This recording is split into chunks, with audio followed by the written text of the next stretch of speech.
Greetings, community. It's Kevin of NCBD Comics, and I'm here to bring you another edition of Kevin's most anticipated reads tomorrow for New Comic Book Day, 4/12, 2023. Well, hey, if you're watching this with me right now, happy Tuesday night. I appreciate you being here, as always. And if you're not, well, I hope you're seeing this on New Comic Book Day. And if you are, happy New Comic Book Day to you.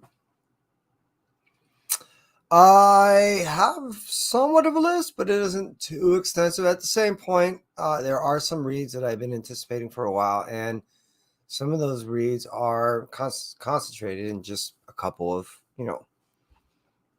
publishers. So to get right to it, let's start it off with Marvel. Marvel brings us Carnage, issue number 12. Now, there's actually even a designer variant for this thing. Carnage 12 is... it's been really consistent. It's been visceral. It's been gory. It's been just gnarly. Carnage has got a new toy. Cassidy's around, back. No.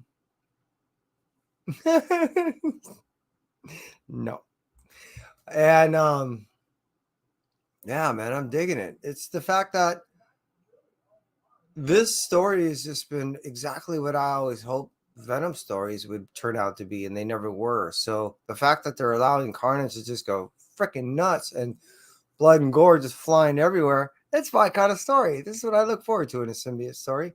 So hey, that's why Carnage 12 is one of my most anticipated reads tomorrow. Moving on from Carnage, issue number 12, we're going to cruise over to Marvel Voices, issue number 1.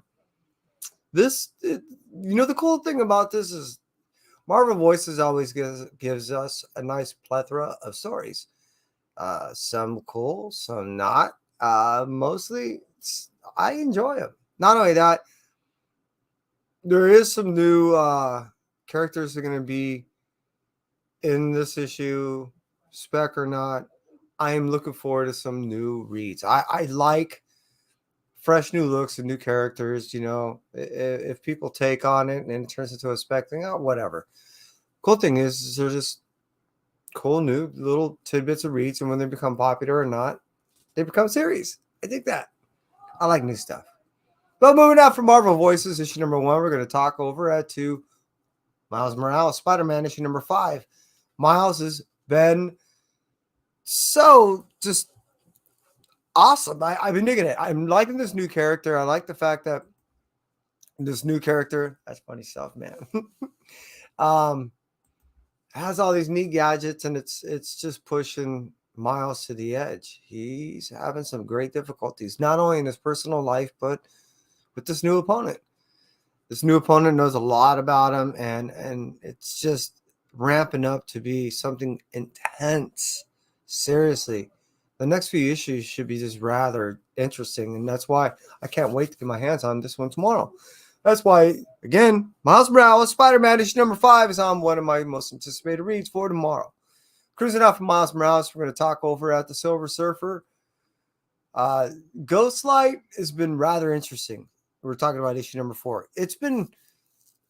I definitely understand that it's not for everyone. It's kind of an acid trip. And I understand that there's a lot of symbolisms and there's all this kind of poetic way of describing the story in its art form and in a true artistic form.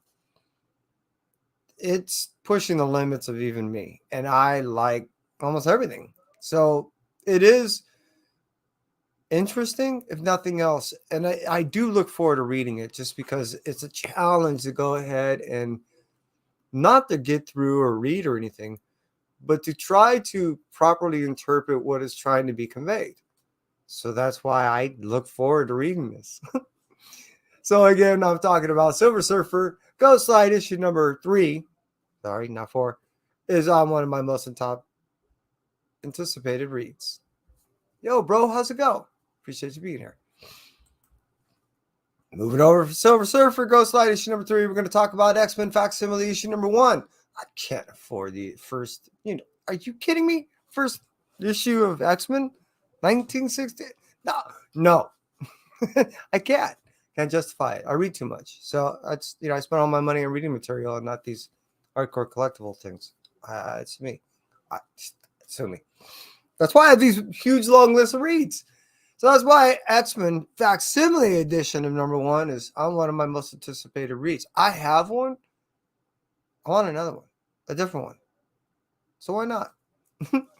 Moving on from Marvel, we're going to talk over at the Dark Horse side. Why? Because it's clear issue #2 is coming out tomorrow. And I don't know about you, but my son and I really been digging this. He's the one that he grabbed it before I did and read it. He come running back to me. He goes, "Dad, you're going to like this." Very detective like. I said, "Really?" He goes, "Yeah, you're going to like it. You and your forensic mind are just going to eat this up." He's absolutely correct. That's why clear issue #2 I was really high on my list. But moving from the Dark Horse clear issue #2, we're going to stick there. However, but talk about something really unorthodox in my opinion, for Dark Horse, which is White Savior issue #4. Now, this finishes out the series. I have heard of some 2 big name stars that have been really interested in the story, and I would love to see this thing in development. Seriously, this would be one of the most funniest things. This would shoot Hollywood in the arm with some real hardcore politically incorrect shit, and I would dig it. But aside from that, hey, look, I'm serious.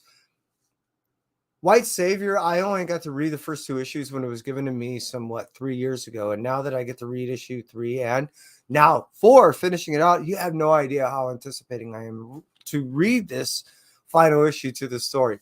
So that's why, again, issue #4 of White Savior from Dark Horse is really high on my list and my most anticipated reads. But we're going to cruise up from the Dark Horse side. We're going to cruise over to Boom. And Boom's going to give us Briar issue #4.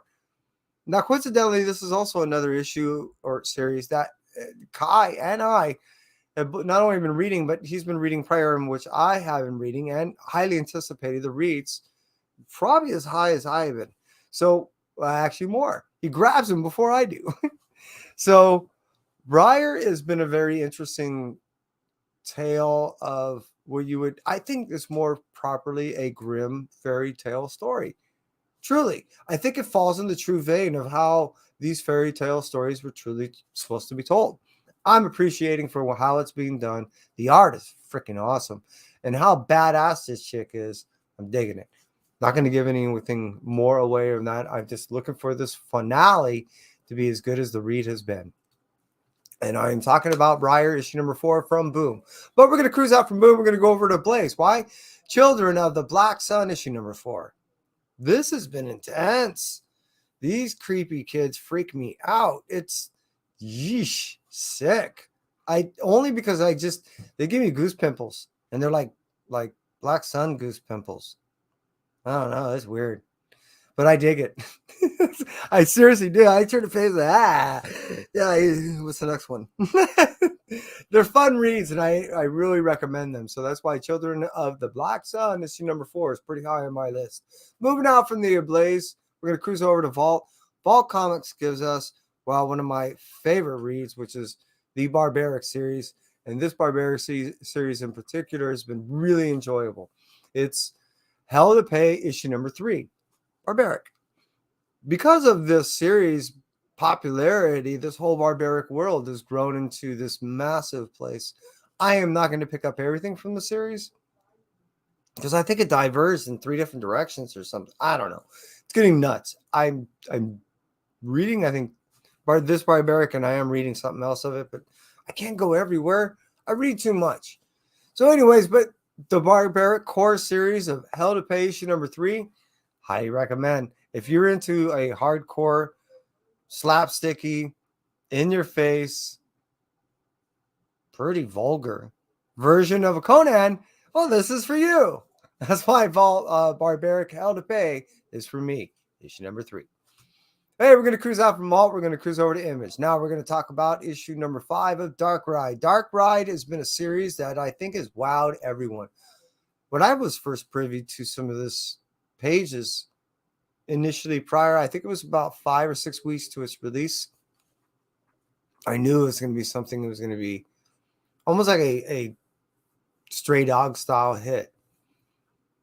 It's been I don't think is popular as far as everyone buying and it being this hardcore spec, but I think it's been just as much popular as far as going to be a long-term cult favorite in the series of how it's being told, the way it's being told, the tie-in to some of the favorite and, how should I say, well-known amusement parks that are out there and how some people view them is why I believe Dark Ride is so popular. Now, for me, I love the ride of just it being how an individual sold their soul to get what they want. I love these kind of stories. Doesn't matter if it's music. Doesn't matter if it's amusement park. Doesn't matter if it's music at amusement park. Try to say that 5 times fast. I'm going to buy it. Why? Well, as long as it's even halfway well written as this is, halfway is the decent as artist this is, well, yeah, it'd be good. This Dark Ride is great. That's why issue number 5 is high on my most anticipated reads. Now, moving out from Dark Ride, issue number 5, we're going to cruise over to Little Monsters, issue number 12. If you want to read a great vampire stories, highly recommend this in Philadelphia. This is always on my most anticipated reads. Always. I can't get enough of it. It's a series that probably best would read is a trade. I normally don't do trades. So that's why I always get these floppies, and it's always something I'm just looking forward to grabbing and reading. And actually, the last time I got it, because I got 3 issues in one shipment. That's how I know it reads well as a trade, because it read well back to back to back. That being stated, again, Little Monsters issue number 12 is really high in my most anticipated reads. But moving on from there, we're going to talk about Noctera, issue number 13, Lucky. This is awesome. I think we're starting off with a whole new, well, I guess 12 does. 12 started off with a whole new arc.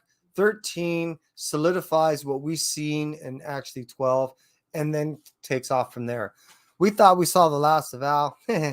No, we didn't. And it's great. I'm digging it. So I can't get enough of it. So that's why issue number 13 is super smoking on my most anticipated reads. But this is going to be one that's going to be a little interesting. And what I mean by this is World Tree issue number 1 was initially supposed to release tomorrow.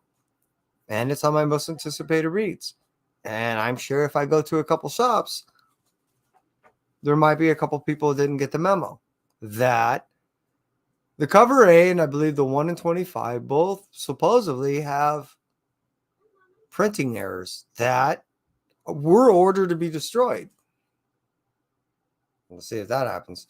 So I am really I have been anticipating this read as a read anyways. And now that it might be something that might be interesting as far as a little specky thing, I'm going to try to get me not only a cover A, but a 1 in 25. So that was not only is it one of my most anticipated reads for tomorrow, but it's one of my most anticipated books just to obtain, because you're not supposed to. That's all I'm saying. Seriously, it's really high on my most anticipated reads, and that comes out of Image, and that is a James Tynion book. So it just looks awesome. Seriously.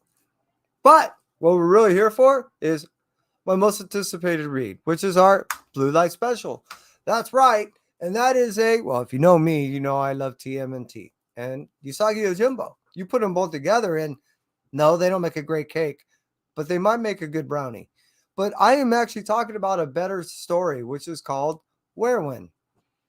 A story of turtles go back into a time from, I think it's a Dr. Werewin, and they're chasing this guy, and they go back into feudal Japan, run back into Usagi, and he in turn has to assist the turtles and to find this guy and, stop the evil plan. But anyways, seriously, I can't get enough of TMNT with Usagi.